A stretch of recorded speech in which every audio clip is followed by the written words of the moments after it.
Welcome to Ripple Effect Connection. I'm your host, Christy Hugic, and I'm so glad you're here. I hope you enjoyed last week's episode in our Fall Clean Sweep series. Remember, all we're asking you to do is make one simple swap this fall. Debbie and Laura provided some really easy, actionable steps you can take, so if you haven't checked that episode out, go one episode back and be sure to listen to that. I am fresh off the Integrative Health Practitioner Summit. I am now a level 1 practitioner. I'm in the process of doing level 2, and I also have level 3 on the docket. So I am feeling inspired and ready to share some of the game-changing insights I have picked up so far. This week, we're diving into a bonus episode on two of the hottest health topics discussed at the conference, EMFs and microplastics. These silent yet powerful threats are creeping into our daily lives in ways we may not even realize. But today, we'll break down what they are, what they do, and how you can protect yourself with some simple swaps and habit changes. To help unpack these dangers, I'm joined again by my co-host, Megan Rupp. Megan's the founder of Primal Health Consulting, where she designs personalized plans to help clients achieve everything from weight loss and muscle gain to managing autoimmune conditions and chronic fatigue.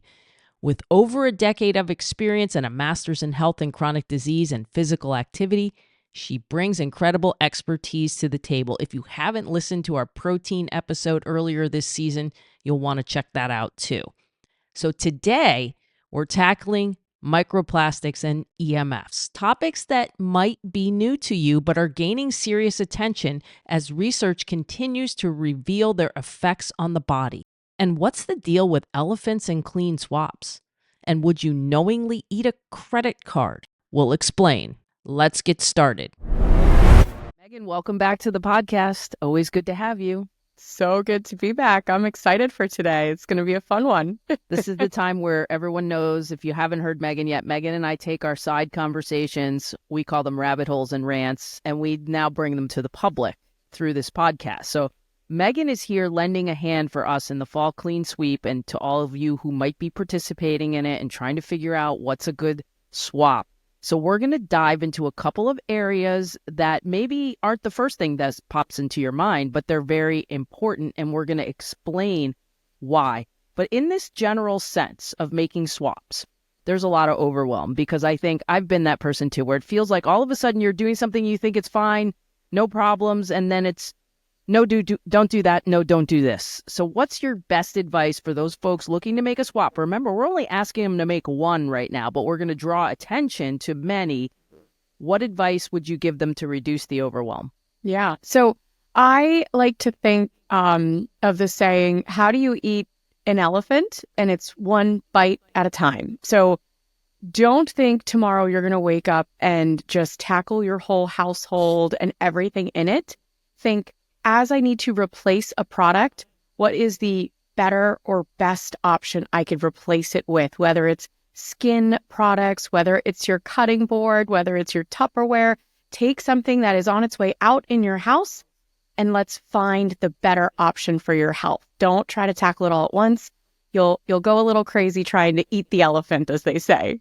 Well, and I know we've been involved in this for a long time. Yeah. Okay. So when did this start for you? When it drew your attention to suddenly, like, I should start thinking about this stuff, and maybe I do have to think about it. And oh, by the way, no one's looking out for me. I got to look out for me. And so when is the first time this kind of drew your attention? This is a great question, because I really had to think back, because I've had an interest in toxins and toxin exposure and green living for a while. And when I was in grad school, I was taking a more leveled up nutrition course, and they were talking about herbicides and pesticides. And my nutrition professor told this story about atrazine, which is a common herbicide, and they were letting it leak into local riverbanks and lakes. And all of a sudden, the frog population just dropped completely.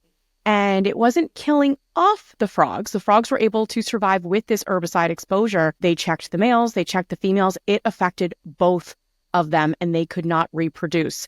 And right then and there, I was like, oh my gosh, if they're spraying this on our food and our crops and things like that, and it's affecting these frogs. What is it doing to me, and how do I help others address these things? And that's where it really clicked that something needs done. Yeah, and I think I want everyone to know too, we've been in the space again for a long time, but it's kind of endless. Like, I'm not there. I'm not where I want to be. I haven't switched out everything that I need to switch out. So it is like Megan said, you cannot do it all at once, because that is where the overwhelm creeps in, and then you hit the freeze effect and no one does anything. Yes. So it's very important to manage this. And that's why when I came up with the idea of the fall clean sweep, I was like, just one.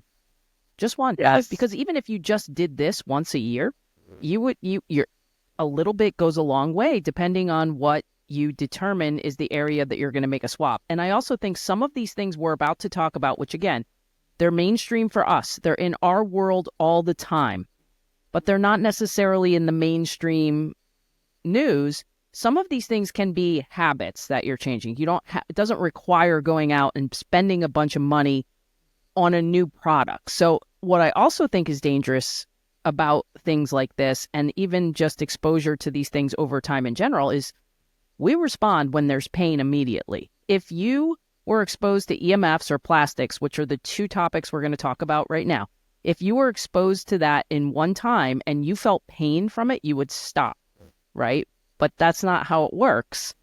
It builds up over time. So a little bit can go a long way. And again, the good, better, best, which I love, changing these habits along the way can make a big difference. So we're going to start with plastics, Megan, and we're going to talk here and we're going to tell you what they are, what they do, and then where they are and kind of how to clean things up. So we're going to start with plastics. Megan, what are these microplastics and plastics that we're talking about? Yeah, these microplastics are so small. They're on this cellular level that you cannot see them. So if you can't see them, you don't know if you're ingesting or inhaling them. And they come from exactly what they sound like. These microplastics come from plastic. It was a recent study that showed the average human may ingest up to 5 grams of microplastic every week. And that is the size of a credit card. So that just goes to show you we are eating a credit card every week, potentially. And they said if you work potentially in a field where there is, a certain job that requires plastic making or plastic manufacturing, it's probably even more than that, because then you're not just eating it, you're literally inhaling it. And as a country, I think this can go down a rabbit hole. I won't make it. But in 1950, about 1.7 million tons of plastic was produced. And that's incredible. That's a lot of plastic. Now it's more than 400 million tons annually. It's insane, Christy. It's like, we know it's not great for the environment. It takes a very long time to decompose. So we have to think, what is it doing when it gets into our bodies? And that's the awareness I think we need to bring today. You've got a stat that you talked about in here, and you said more than 400 million tons annually, and that the plastic industry generates over $600 billion, and that was in 2021. Is that right? Absolutely. And it more has to do with just packaging. They said they couldn't even figure out everything in the study. It was mainly just packaging. So packaging foods, water bottles, packaging like in your shampoo containers. Like, think of how much plastic you touch on an everyday basis. And that was just in 2021. If anything, I'm sure the number is a bit higher now. Yeah, I'm sure it is. It's gone up. And you can revisit, if you haven't listened to the first episode of the Fall Clean Sweep, we talked a lot.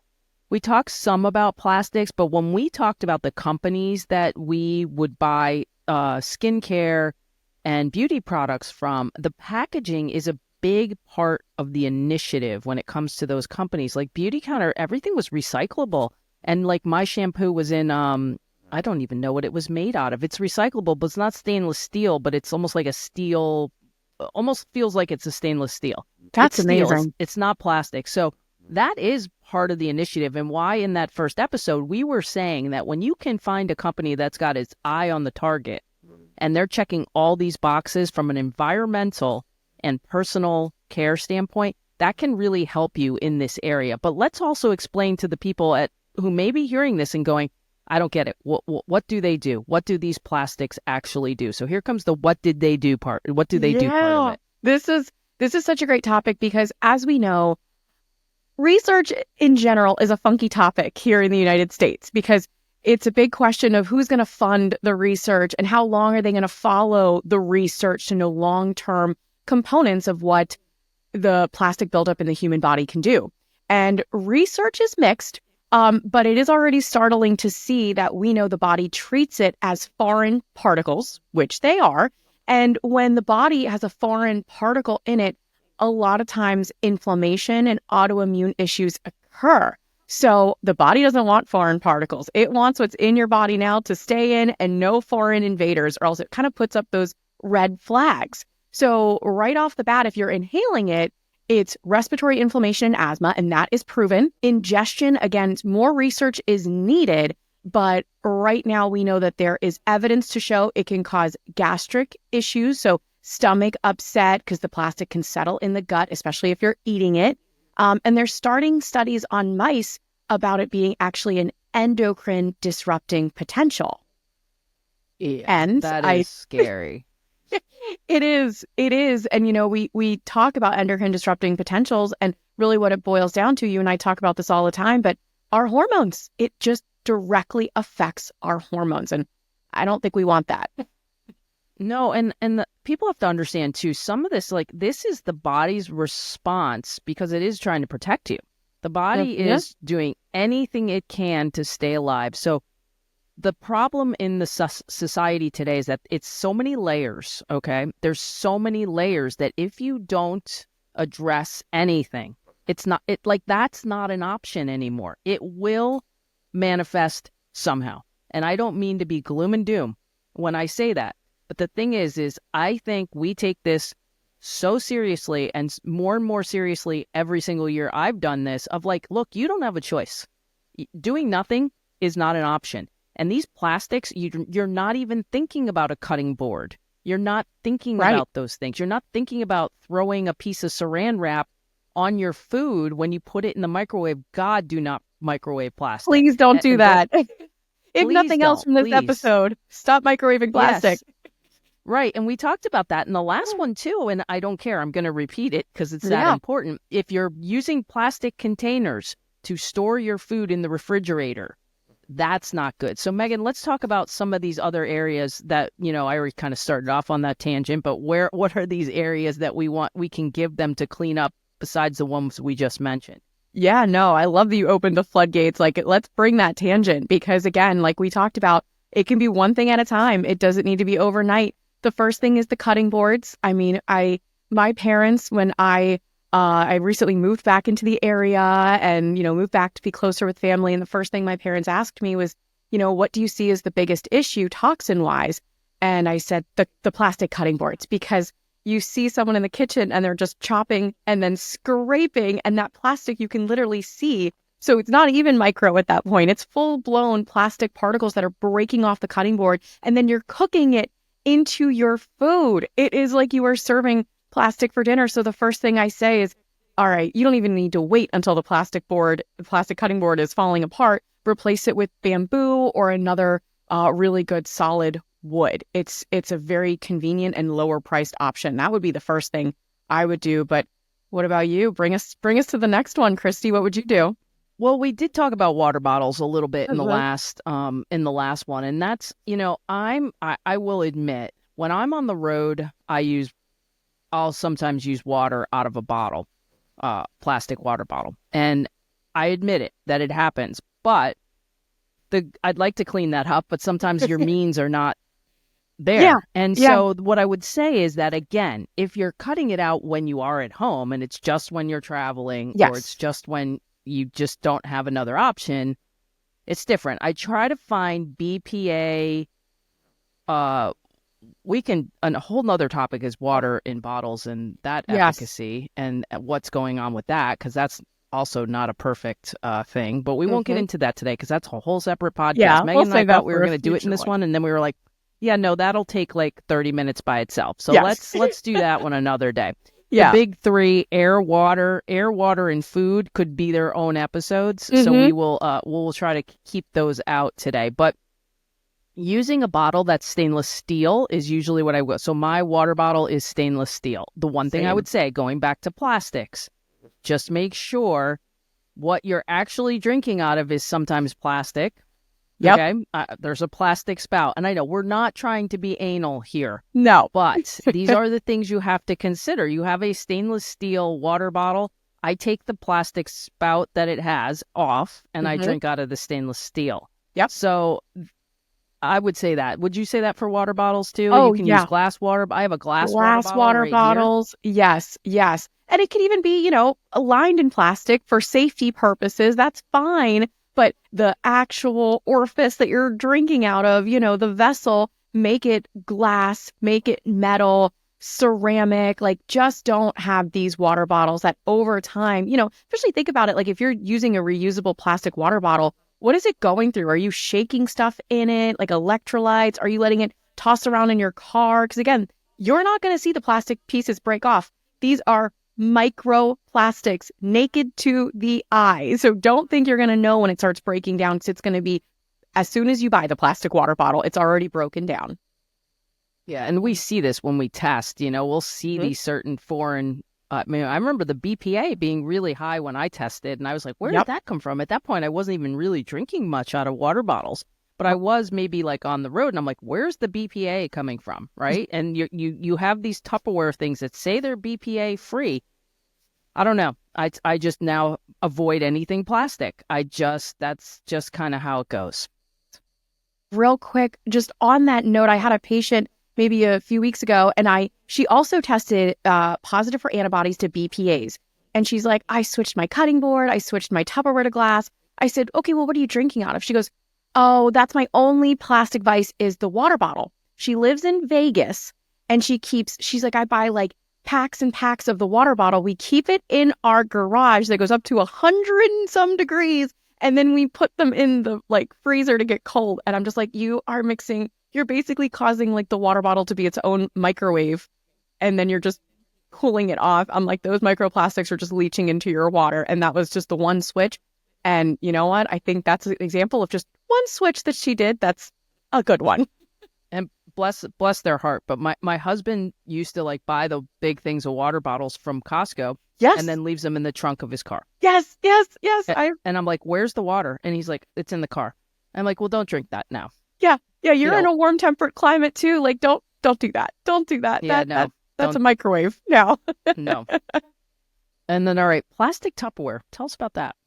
Okay, yes. And this was one actually in grad school too. That was the whole argument, because we would have long days because we had grad assistantship. So we would teach the undergrads and we would take our own classes. And it was the office argument where if you saw someone heating something up in plastic Tupperware, it was like the whole room stopped. And we kind of made jokes about it. But now more research a decade later, because that's how long it's been, has come out and heating the plastic Tupperware. And then you think if you're in an office and you're just using a fork and knife, now not only has that Tupperware been heated and breaking down those microplastics for you to ingest, but you're using a fork and knife to cut onto the warm Tupperware. Again, that might be worse than just the cutting board, because it's both whammies right there, and that's your lunch, and you're doing it on a daily basis. So as the Tupperware gets stained, as it becomes old, throw it out, get the glass Tupperware. Just be a little bit careful with it. Just get rid of the plastic Tupperware, especially if you're heating or eating out of it. That's my rule there. Yeah, so it sounds like ditch the plastic is what we're saying, folks. Yeah. Ditch the plastic. Especially if it comes near your mouth. as much plastic as you can ditch, it's a good thing, especially if you're going to ingest it. So next thing on our list is, and no one thinks about this, but the good news is that thermal receipts that you get at stores, that's kind of been, they'll ask if I want a receipt now, right? And so now we have that option. No, you can email it to me. Go for the email. Don't get those thermal receipts, because they're not good. What is it about thermal receipts, so people know why that's a bad thing? Yeah, it's literally even a thinner form, and the thinner it is, the more it's going to break off. And again, now this is going into your skin, because obviously we're not eating off of the receipt paper, but everyone forgets your skin is your body's largest organ. It is an organ, your skin. It absorbs everything. And that's another rabbit hole we could go down. But let's start with just handling receipt papers. Like you said, email it to me, text it to me. I don't care. Just throw it in the bag and I'll put it somewhere when I get home. But that receipt paper is shown to give off much more microplastics than anything else, because it's just so thin. It's a little terrifying there. I have a lot of thoughts about that. Yeah, it is. It is. And I've heard really horror stories about Hmm. this. Horror stories about this, Hmm. and people who've worked as cashiers, and it's Yes. not great. It's No. not good. So when they do ask you if you want your receipt or if you want it emailed or texted, choose that. That's Yep. the best way because you want to keep a receipt. I get it. Have it emailed. I just have a folder in my email that I keep, and so if I need those Exactly. receipts, I just refer back to it. One thing I love about shopping at Costco, once you buy it on your Costco card, you don't need a receipt. Target Yeah. is the same way. You don't Yep. need the receipt if you buy it on your Target card. Walmart, I'm pretty sure, does similar. They could look it up. There's so many ways nowadays. Yeah, thank God. Thank Yeah. God. And this is probably part of it. I mean, some of it is the digital, which we'll kind of get into in the next thing. But That's our next mountain to some of climb. it is the digital world we live in. Some of it is safety. The reusable tote bags when shopping, I think that's something I got to get better at. When I do run to Publix, sometimes I will get the plastic shopping bags and not think. But like Costco, we shop at a lot. And we have a tote, a zip up tote that's Yeah. thermal Yep. so that it keeps our food cold. Oh, And I we love use that. that there, but I got to get better at using that. I got to get better at using that when I run to the grocery store versus the Yeah. plastic bags. My boyfriend makes the joke because he'll go to like Whole Foods and he's like, guess what I forgot in my car? And I'm like, what? He's like, the reusable bags. I'm like, so he just drives around with the reusable bags and they just live forever in the trunk of his car, kind of like your husband with the water bottles. I was like, okay, this just lives in your vehicle now. It's the intention that counts there. Yeah, no, let's not do that. It's always the guys we have to help because there's Yes. sometimes they're not as this is not sexist. It's just kind of the way it No. is. Yeah. We're a little more astute when it comes to this. So sometimes you can't do better if you don't know better. So you just got to help out in Exactly. that way. Exactly. We're just helping everyone out. We talked about filtering water, or we talked about water, and you talked. I know we can't. I don't want to go down the rabbit hole, but talk about the microplastics in tap water because it will blow all of your minds Oh. when you hear the water horror stories. It will blow your minds. And this, I did a little research for today because I remember, again, like a decade ago, it being like 60 to 70% of U.S. tap water tested contained microplastics. And I looked it up, maybe thinking things got better. And most recently, in about 2022, it said up to 90% of unfiltered U.S. tap water contains microplastics now because of some of the way they treat it, and it goes through the piping that's plastic. So up to 90% in different areas. That's a little shameful if you ask me. It is. It is. It's bad. And one thing, I think I did say it in the other episode, but now I was trying to remember. But it just doesn't matter because not everyone listens to every minute of every episode. But one thing you can do, there's a simple way you can buy a tester on Amazon. But the other thing you can do is look up EWG website. You can put your zip code in and you can see what's in the water. And what I will tell you, it will shock you. And what's there is not even as bad as it is because that's well prior to it getting to your home. And so Yes. whatever it is, it's worse. It's Yeah. not good. It will make you want water filtration and Yeah. you should have it. I love that because I love the patients who come to me and say, well, I looked and I actually have better water than the average person. And I'm like, have you looked at pipes lately? Do you know anybody who's a plumber? Like, just ask them what the pipes look like traveling from point A to point B, which is your home. So that is such a good point, Christy. Thank you for pointing that out. Yeah, it's look, I don't know anyone that's going to look at that and their tap water is going to be glowing. So No. it's kind of but it is a difficult road. And again, this is a whole separate podcast about how, because I'm going through it. Trying to find the right water filtration is a whole nother podcast, and we'll Yeah. do it when we get the info and we feel confident in presenting it to you in a simple manner. We'll come back to that. And then last but not least, this is something I don't think a lot of people think about: packaged foods. Packaged foods.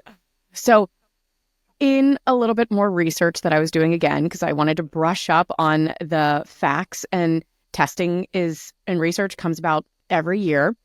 They found that these packaged foods, obviously the plastic leaks into it. Because just think about how many foods are packaged, like salads. We think we're eating super healthy. Meats are packaged in plastic, and it's that thin, thin, thin plastic. And I will tell you, I read a little bit of a startling article that talked about when they were testing, when they were having to do like biopsies and lumpectomies and taking extractions of basically cancerous cells out of human bodies, they were finding microplastics in the cancerous like lumps and in the biopsies. And they were very similar in compound to these, like basically saran wrap, which is everywhere whenever we buy meats, fruits, vegetables, packaged foods, processed foods. It's in everything from organic foods to the processed foods. That's one that we need to take a look at as a country, in my opinion.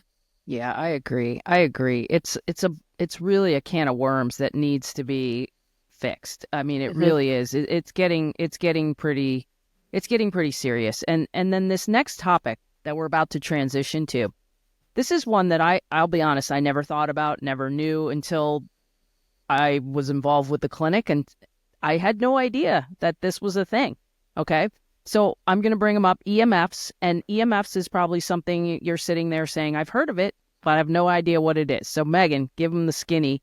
What are EMFs? Well, I feel kind of silly explaining it just because you are kind of a pseudo expert in your field of EMFs and all of the work you've done, but I will break it down from the science standpoint. But EMFs are electromagnetic fields, and they are produced by everyday items from mobile phones, laptops, power lines, Wi-Fi routers, laptops, microwaves. So anything that is electric, but also anything that has to put a signal out. So us doing this podcast, we are surrounded by EMFs, and they're intentionally produced to transmit that information wirelessly over small or great distances. So we use EMFs every time we listen to the radio, watch TV, warm up food in the microwave, use our mobile phones, work all day. Christy, your career has spanned across EMFs. So yep, it's everywhere. Yes, they are everywhere. And so again, this is going to get really daunting because we're not going to ask everybody to go sell your iPhones and go back to using a rotary phone. Even though it would be better, those it would be better. And, everything is Bluetooth. Everything is Bluetooth. So this is going to be the hard part. So I hope you're all sitting down listening to this. What do these EMFs do? Wow. Okay, this is another one where research is evolving every day, and there are counter arguments to this, but I have to bring up that the International Agency for Research on Cancer, which is a segment of the World Health Organization, they have now classified EMFs produced by cell phones, smart devices, and tablets, so certain levels of EMFs, as a possible human carcinogen. And a carcinogen is any substance that can cause cancer, like alcohol and cigarettes. So it is a group 2B carcinogen that is potentially linked to cancer production in the body. And it's because, believe it or not, these signals, they're breaking down cells within the body, and it's leading to oxidative stress and leading to illness. And again, this is so silent. You have no idea that this is happening, right? And yet, my job involves a computer. My job involves my phone. If you can look up the number of towers near where you live. If you live in a city, it's even worse when you're in the city. So I do want to, before I go into how to clean this up, what are symptoms that can come up from this, right? That we have patients that have what's called mast cell activation. And a lot of times they are triggered by EMFs. So explain to them how the EMFs can actually affect symptoms. Yeah. And I will see it on a small scale where patients are like, at the end of the day, that's when my migraines are the worst. That is when my nausea is the worst. And they're like, breaking down what they're eating, and that's a great place to start. But I'm like, are you on a laptop all day? Do you have a phone held up to your ear all day for those EMFs? And they're like, yeah. And I'm like, have we tried decreasing the EMF exposures? And they're like, no. And then on that grander scale, we'll have autoimmune patients who will go, like you said, into this mast cell flare where everything in the body is just on the defense because they have spent all day surrounded by EMFs. And that is, like you said, it is consistent cellular breakdown over time. It's, we're not talking about radiation here or sitting in an x-ray room. We are talking about low and slow breakdown of cells through these things. That's what it is. Is the rule the more devices, the more exposure? Is Yep. so the more Bluetooth, the more things going on? I have 2 Wi-Fi routers in my house. That Wow. alone is bad. One is in the wall, which Okay. might even be worse. I don't know. Yeah. But I have inquired, why do I need the second router? Because it comes from the provider, and they haven't been able to answer my question. Like, they haven't been able. They're like, well, it needs to do this for the modem and this and that. I'm like, well, why can't the modem just go through the Ethernet and then I have my Wi-Fi? So let's get into how to clean this up, because this is tricky. Again, I'm not perfect at all by any means in this. This is a constant process. So let's talk about how to clean this up. What can people do right now to help mitigate their exposure? Yeah, and this is a perfect topic too, because like you said, we are not perfect. Like, I have friends who have joked that my phone is an appendage. Like, it is attached to me from helping out, clients, work, social media, talking with you. Like, we are on our phones all day long, and that's not going to stop most likely. But here's the thing: when we sleep, our body rests, heals, and detoxes. So if we can put our phone on airplane mode, or at least don't sleep with it in your bedroom, that's a big thing, as well as not putting it in your pocket. I see male clients all the time who are with me for hormonal dysregulation. And the first thing I ask is, where are you putting that cell phone that's on 24/7? And they're like, right in my pocket. And I'm like, okay, well, if we're going to talk about hormone optimization and fertility, let's not put that phone near gentle and sensitive areas, if you catch my drift there. Yeah, no. And I mean, I will admit too that when I was working for the Golf Channel and I was on the road, I don't have anywhere to put my cell phone except my pocket. Yeah. I don't have a purse I'm carrying around when I'm out on the golf course, covering an event, and it's not good. I mean, I don't do it now. The other thing that I would say, and I know I didn't have this on the list, but something you can do that I hear Dr. Cabral talk about all the time, and something I've heard in many, many places. I don't use my phone to my ear. I don't put my phone to my ear. I use speakerphone usually. If you're using Bluetooth AirPods, I hate to tell you, but you're not really solving the problem. Oh yeah. I've got strong, again, that won't be the rabbit hole we go on, besides like, get some wired headphones, please. Yep. Wired headphones would be better. Yep. And so you will see a lot of people still with wired headphones, and you're wondering why they're still using wired headphones. I have wired headphones on right now, not for that reason, but hey, I win. I get 1 point today. Yeah. Again, it's these headphone. Little things, these little bites that we're doing. Yep. And there's a lot of things that have Bluetooth running and all the time. And if you're not using it at that point, what I would say is make sure to turn it off. That would be my other one. And then what else? What else can you give us? I love 2 brands that I have utilized. One is Defender Shield. Defender Shield has cases and boxes you could put your phone in, and you could, again, if you have to have your phone near you, put it in the case, put it in the box. And the other one is Lambs. Lambs has EMF protective clothing that helps. So again, maybe we're not perfect, but if you have to work all day with the phone attached to you, maybe you get a hip case with an EMF protecting case. Maybe you get pants or a shirt. Like, Lambs has some really cool stuff that just blocks the majority of the EMF getting to your body. Because again, we're not avoiding EMFs here, but if we can decrease the ability of the EMFs to get to our sensitive areas, our organs, our cells, then right there we're doing a much better job than we were yesterday. And that's the goal. That's the goal.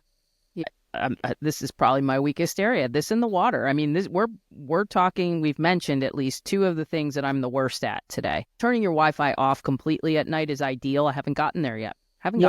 That's my next step too. I haven't either. I'm putting, and you know what it is? It's the resetting of everything when I turn it back on. That's the only reason, and that's probably not a good reason, but that's usually what it is. There's so many things resetting, which already tells me there's too many things on Wi-Fi as it is, right? Airplane mode at night, like we said, that's something I have started doing. And then if you can, then the next step is, can you keep your phone completely out of your bedroom? And so I think that's what's next for us. Also, too, when I was talking about the wireless phone and you were talking about the wireless phone being close to you, I was actually doing a little research for this. Dr. Cowden is really big on the EMF stuff, and I knew he had these resources on his website So I did look him up, and Megan and I are going to link all this for you to read more. But on the website that he has, it is the Environmental Health Trust, okay? And it is all about reducing cancer risk from cell phones. So it's a thing. It's a thing, folks. When a wireless phone is close to you, more than 50% of the RF is absorbed into your body and brain. Do not carry a powered-on cell phone in your pocket or bra. Cell phones emit radiation constantly, even when you are not actively using them. And then when you're touching them, even with your finger, a good case for a stylus. Good case for a stylus. Yep. So those are the things I wanted to add to that. And then I know you've got a few more here that I want you to go through with the alarm clocks, the laptops, all that. Yeah, use an old school alarm clock that's wired into the wall. I mean, maybe I'm showing my age here, but I mean, they were great. They were great. They were reliable. The only thing that you had to worry about is if the power goes out at night. But then, come on. I mean, let's. How often is that going to happen? The other big one that I tell both young men and young women is stop working with your laptop on your lap. I remember back in college, laptop on the lap. And again, if we're working on, because one day we're going to want to optimize hormones, fertility, for one reason or another. And these 18 and 19-year-olds that may not be on the forefront of their brain, but long-term exposure with the lap, that can decrease fertility and offset reproductive health. And then, like you said, we are a work in progress here. So these are small steps, but there is a good amount of research that we can also offset some EMF damage to help ourselves, like going outside, sunshine, fresh air, grounding. I'm sure you and I talk about these practices all the time, and they cost next to nothing. Yep, it doesn't cost anything to go outside, touch the grass, touch a tree, get in the sun. So none of those cost money. And then red light, I live in the Sunshine State. When there's not a hurricane, it's usually pretty sunny here. I have a red light I use in my house at night for healing purposes myself. And it's hard for the average. I was talking about this at the osteopath today. It is really hard for people who have never dove into these things to really grasp that we're not full of malarkey. Yes. But there is no malarkey here. The other thing is you mentioned the products that were helping with EMF. We're going to link those for you because that is a big thing with me. I think there's a lot of frauds out there. I would not do an EMF reducing product that you didn't get recommended by somebody who knows what's going on. Yes, and that there's research behind and scientists who have helped develop it. Yep, those are the ones we're backing. And I mean, I rely on you all, and I rely on the other folks I follow, as practitioners. We have people we respect, and we're following their information. So we're going to point you to the people to follow for these things so that you'll be able to do that. And then we'll point you to some products, too. Grounding mats, you can get those if you're not getting outside enough, and you can do that. Your body has energy. There's energies here, and so the EMFs are like the opposite energy. Yes. Maybe we'll do a visual demonstration down the road on the rods. I love that. Yes, we'll get into that because when people hear the rods, they've got questions about those. Well, it's not podcast friendly if you're listening, so we're not going to do that, but maybe we'll do a social media one on that. Oh, I love that. And here's what Megan and I are going to do, and I'm volunteering Megan for this as I'm speaking.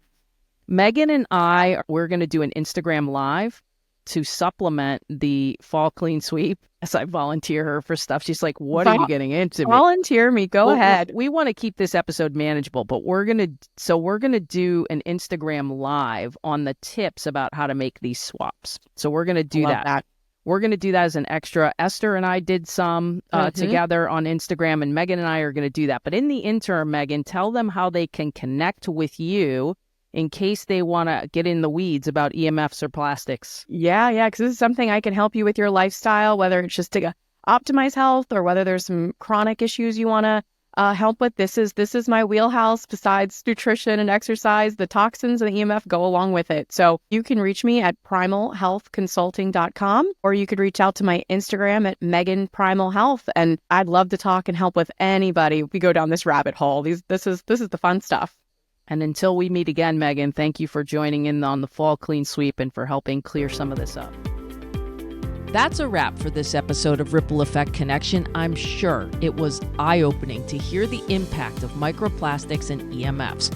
But remember, the goal is not to live in fear. but to take some simple steps to help mitigate the risks and the overall impact on your health. Be sure to visit the show notes. For many of the resources and products we talked about, you can find those show notes at christyhugic.com/podcast.